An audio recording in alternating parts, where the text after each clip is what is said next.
Welcome to the One Question Leadership Podcast. This is Devin Crosby of Lynn University.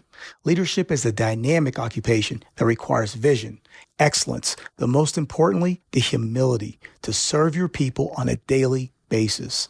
As you lead, make sure to become grounded in something greater than yourself. This will shape your decisions, provide clarity to your team, and cultivate trust. And trust is the foundation of success. Enjoy the podcast.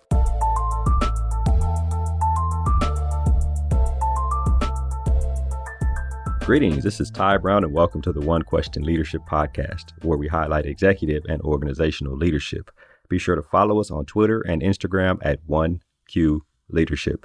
Also, you can subscribe, rate, and review us wherever you listen to podcasts. Our guest today is Ashwin Puri. Ashwin is the Senior Associate Athletics Director and Chief Athletics Operating Officer at Villanova. Greetings, Ashwin. Thanks for joining us. Thanks for having me, Ty. I'm excited to have you on. You've been in this position at Villanova for almost 2 years. In your past, you worked in strategy and business for the Oakland Athletics, minor league baseball, New Jersey Nets, the NBA league office for a couple stints, the New York Jets. You also spent time with Cal Berkeley, so you have a wealth of experience. And most of that experience is kind of working in external affairs, whether it be ticket sales, suites, sponsorships, those types of things, with a little over 20 years in the sports industry. So I think you can give us some good insight here. Thinking about college athletics, right? We are nonprofits competing against other nonprofits for wins. And the comprehensive makeup of all the elements that go into acquiring those wins is also a competition, right? I get this from Kevin Blue, who was the AD at UC Davis. And he talks a little bit about the difference between professional and college is nonprofits going against other nonprofits, and somebody has to win, somebody has to lose. And then the money you get, you got to reinvest. So thinking about the difference and the similarities when you talk about those type of competition where we're competing for recruits and coaches and administrative personnel, talk to us a little bit about that whole dynamic. Absolutely, Ty. So it's an interesting point. I've thought a lot about that lately based on, your invite to join this podcast and some of the differences you highlighted, but I think I'll start there, right? You have in the pros, you are purely focused on a win or a loss. Did you make money or did you lose money? Depending on if you're on the personnel side or the business side. So it's very clearly, it's like a binary success or not success. In college, it is important to win, and winning oftentimes enhances or makes it easier for the athletic department to achieve a lot of its goals, right? Financially and otherwise. But ultimately, the core mission across the board is the same, right? You got to graduate your student athletes. You want to give them life-changing experiences while they're on campus. You want them to be able to, take on the world when they leave, right? So what I found is, at least for me, that sort of difference, right? The connection to the mission, the mentorship, the getting up every day with a purpose, for me, is what fills me up and why I prefer, college athletics, right?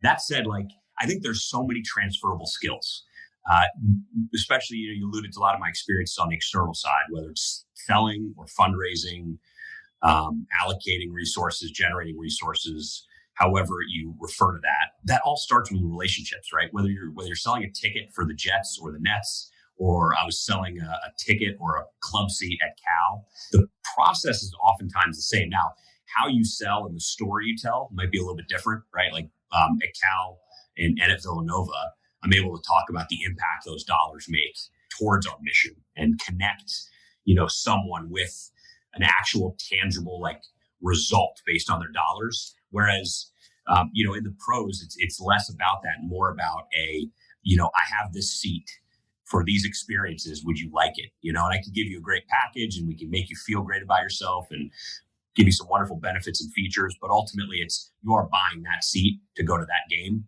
for the reason you're buying it, right? It could be client entertainment or something else. Whereas college, I feel like really the pitch is a little bit different because of the impact every dollar makes. So I think there's some differences there. You talked about the investment in the arms race, so to speak. And I've read some of Dr. Blue's work. Kevin is actually a friend of mine. He was at Stanford while I was at Cal before he went to UC Davis. So we've kept in contact over the years. And the arms race is tough. In the pros, you are investing to win, period. In college athletics, you're investing to win, but you also have to keep in mind the core mission. So your investments have to have justification around that. Now, you could argue based on some investments whether they do or not, but nonetheless, the purity of college athletics to me is still there, and that's again the major difference. Right. Yeah. What's interesting in what you said is, I mean, in both cases, you are selling an experience, right, in terms of the pros and in terms of college. But when you talk about what you're selling, when you talk about the college experiences, your dollar has a lot more meaning, right, than just sitting at the game and enjoying a competition. Your dollar has more meaning because it impacts more than just the bottom line of an organization. I thought that was pretty astute. Yeah, and it took me a minute. When I first got to Cal, Sandy Barber and Solly Fulp hired me to run and create like a ticket sales organization at Cal, which they had not had prior. We were one of the first universities to bring it in house, and it took me a while for that to click, right? Like, because I approached it, I think initially like a pro sports team would, and again, there's a lot of transferability and similarities, but it's a little more nuanced. And I think I over the several months of my first year of employment, I sort of absorbed that, witnessed that, I saw it, and I made the connection myself, which then changed, I think, our overall philosophy and how we tried to sell or fundraise depending on what we were doing at the time. So 100% agree. And again, it's what attracts me to this industry, the college sports industry, because we are making a bigger impact than making $1 or losing $1 and winning a game or losing a game. Yeah, that's interesting. At that time at Cal Berkeley, like you can actually remember a shift in mindset, meaning like, I approached this strictly bottom line initially because of my background, but I see that this is much bigger than just the bottom line. You actually can remember that point in your life at Berkeley? Oh, yeah. And like I said, it was in my first several months. I think at first, too, a lot of people would talk to me about, hey, this isn't just about, selling a ticket to California Memorial Stadium or going to a game. This is bigger. And I thought at first, yeah, sure it is. But like ultimately selling a ticket. We had really strong success coming back into the stadium. But I think the more I talked to people, the more practices I attended, the more I got to know the student athletes, the more I talked to the fundraising team. We had sort of a joint effort, right? We were a lot of our club seat holders were big donors, so we had to sort of handle them, a certain way. The more I learned about the industry, I quickly realized, that there was that nuanced difference. And again, like I said, my skills were completely transferable, but I had to adjust and alter the way we pitched, the way we talked about things. And, I've slowly gained a much greater appreciation for all that over the, 8 years or so I've spent in college athletics now. I'm sure that Sandy Barber and the rest of the leadership were probably pretty happy when that switch happened, right? They're like, okay, we got somebody who's an asset here, but let's give him a little time to really understand what he's gotten himself into in terms of college athletics. So that was probably pretty exciting for him to see that switch. What I wonder about your experience and the thought process in terms of business and operations in your current role at Villanova. And I think you've touched on some of it here, but you're at Villanova, you guys are successful in basketball. Football had some success a couple years ago, and you're working with a pretty dynamic athletics director there in terms of Mark Jackson. I wonder about just your process of the things you do in business and operations there at Villanova and what you bring to the table with your number of experiences you have. Yeah, it's funny when some college athletic directors, or leaders in the college athletics industry don't necessarily look to the pros or appreciate pro experience as much as others. And I think it depends on, the type of leader they are or whatever. Mark actually has pro sports experience, which was cool. So he appreciated my background. So I think that was helpful, when he brought me on board. And again, you alluded to it. He is one of the most dynamic leaders I've ever worked for. It's our relationship spectacular. The way he includes me and communicates across the board and just leads our department, tackling not only the business and our core mission, but also, some of the major events that have happened over the last couple of years since I've been here. Like he just, the relationships he has with our kids and student athletes is phenomenal. So it's also great to watch him work, right? To watch him work, to watch a guy like Jay Wright work, to watch our other coaches work. I can truly say, Villanova has seen the benefit, right, of investing in men's basketball, the return from a brand perspective that has impacted the entire university. What comprehensive excellence can do, not only to the Grand University, but then how it permeates into every aspect of the athletic department, right? In every program, whether they have the budgets and resources other programs do or not, they still soak it up, and they see greatness. They mimic it, they feel it, they make them more confident. So it's pretty remarkable. But as far as business practices go, like I said, I think a lot of the skills and how you manage a business is transferable and very similar to pro sports, right? A budget is a budget. How we allocate funds or how we account for things is very similar across the board. Now, you layer in fundraising versus business revenue, and there's some nuance in how you track and account and how you have to deliver back sort of a report to a donor, based on the intentions of their gift, which is a little different, but nonetheless, like the principles are generally the same across the board. But it's been nice. My two stops in college, again, working for Sandy and now Mark, both appreciated my background in pro sports, what I brought to the table. And again, we're very smart and astute business people themselves. So it's been pretty seamless, if you will. I imagine it has. You touched on one thing there that I'd like to follow up on is the aspect of fundraising. I imagine your exposure to that at Cal and then your exposure to it now at Villanova, while there are similarity to sales, you are trying to get somebody to invest in something bigger than their own personal satisfaction, I guess, in some way, right? I wonder about your transition to understanding fundraising and being involved with fundraising in these two stints here in college athletics. Yeah, sure. It's funny. In sales, oftentimes you'll work with sales trainers. I was one myself at one point in time, and much of the process is the same. However, oftentimes when you're in sales, sales trainers and folks will talk about a close. How do you close them? How do you ask for the sale? And I think that's where the real difference is, right?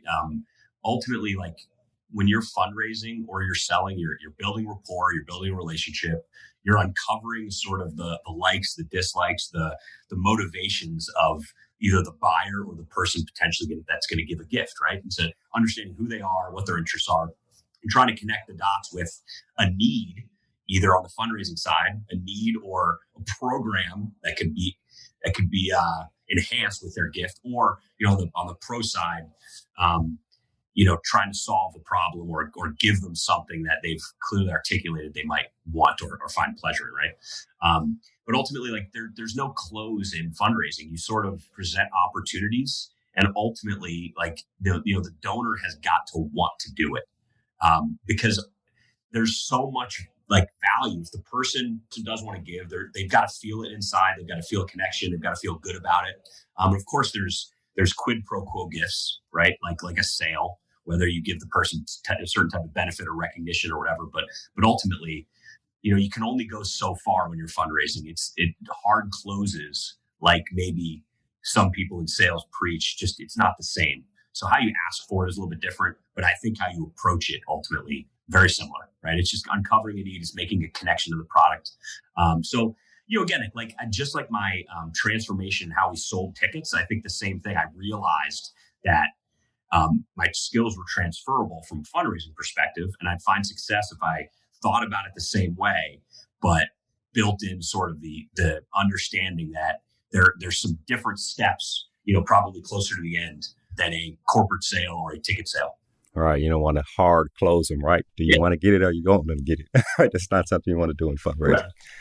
Yeah, it's super interesting. One thing I've thought about, and when I talk to people who are in operations and in working external, is the interaction with student athletes. It just sounds like you have so much on your plate, right? In terms of making sure businesses run well, making sure there's revenue coming in, making sure you are satisfying the various constituents who have a vested interest in the department and the school overall.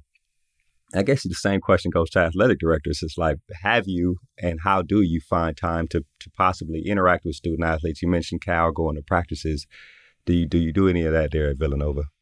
Oh, yeah. So I get to work with the men's basketball program, on scheduling, on budget, on program administration. I also oversee men's lacrosse and men's soccer. So I spend a lot of time visiting practice, talking to the student athletes, talking to the coaching staff in all three of those programs, just about anything. It could be what we had for breakfast to what classes the student athletes are taking, how they're doing in those classes, what's going on in their personal lives, if they want to share those types of things. But what I try to do is just build authentic, meaningful relationships with everybody. And what I've come to find is, for me anyway, that's the best part of the job, right? Relationships, build strong relationships across campus in the athletic department with our student athletes. That way, again, I hate to sound repetitive and maybe a little cheesy for some people, but like right. Connecting to the mission here is why we do what we do, and it makes it fun. And especially when the mission is our kids, right? Our student athletes. Yeah. I don't mind hanging out with young people because it makes me feel a little younger than I am. Yeah, right. It keeps your mind fresh, right? That's funny. But it's a lot of fun. We do spend time in practices. Mark encourages that, especially as a sports administrator. He expects that. He expects us to know what's going on.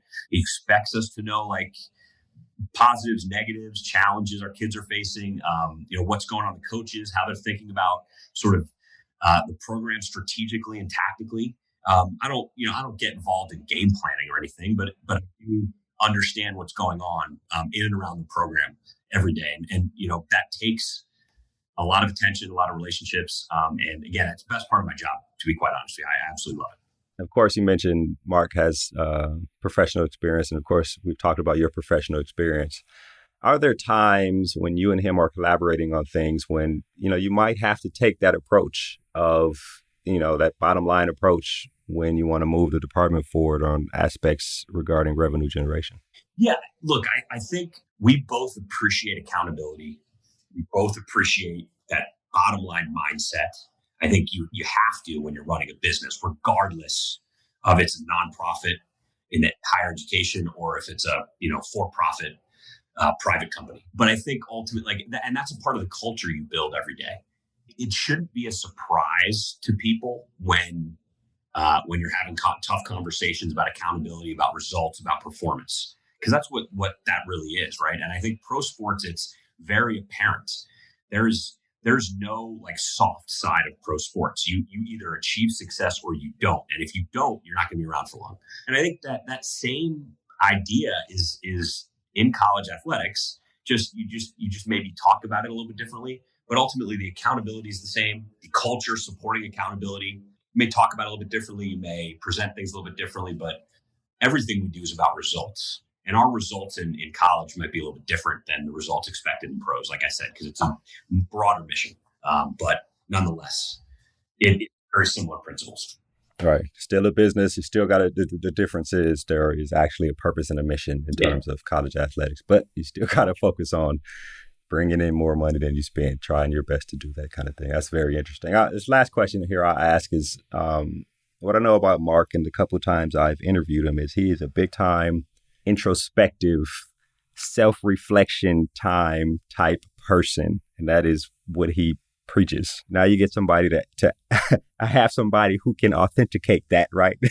In terms of that works for him. Is that something that he preaches? You see in the culture of the university, that self-reflection time to make sure you are who you say you are and to make sure you're doing the things necessary to bring your best self to the organization. 100%, right? Now he doesn't. What's great about Mark is, he oftentimes will just chat with me after a meeting or something and say, hey, how did that go? How do you think we did, or how do you think we presented things? So I love that. I love the constant sort of absorbing, learning, taking feedback to get better, all the guys to get better.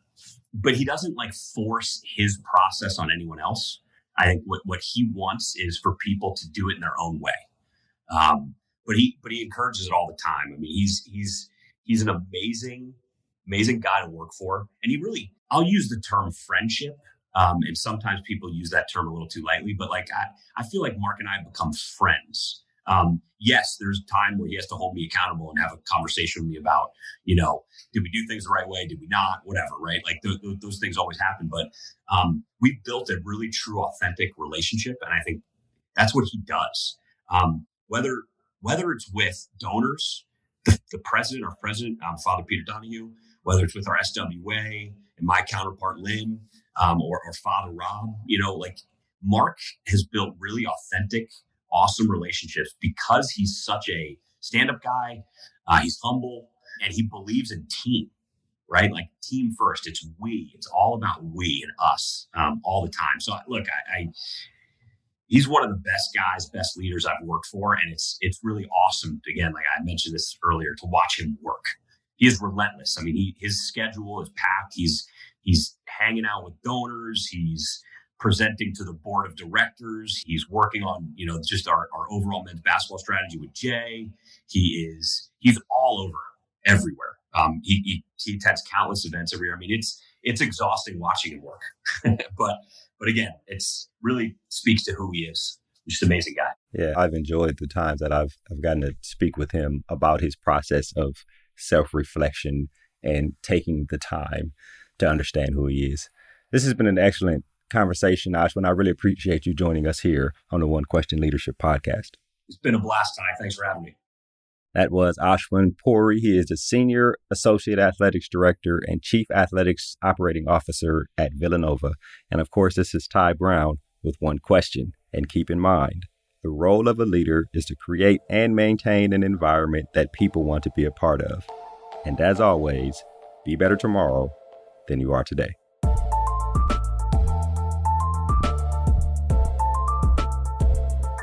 This episode of the One Question Leadership Podcast is produced by Spades Media Group, solving problems using creative leadership.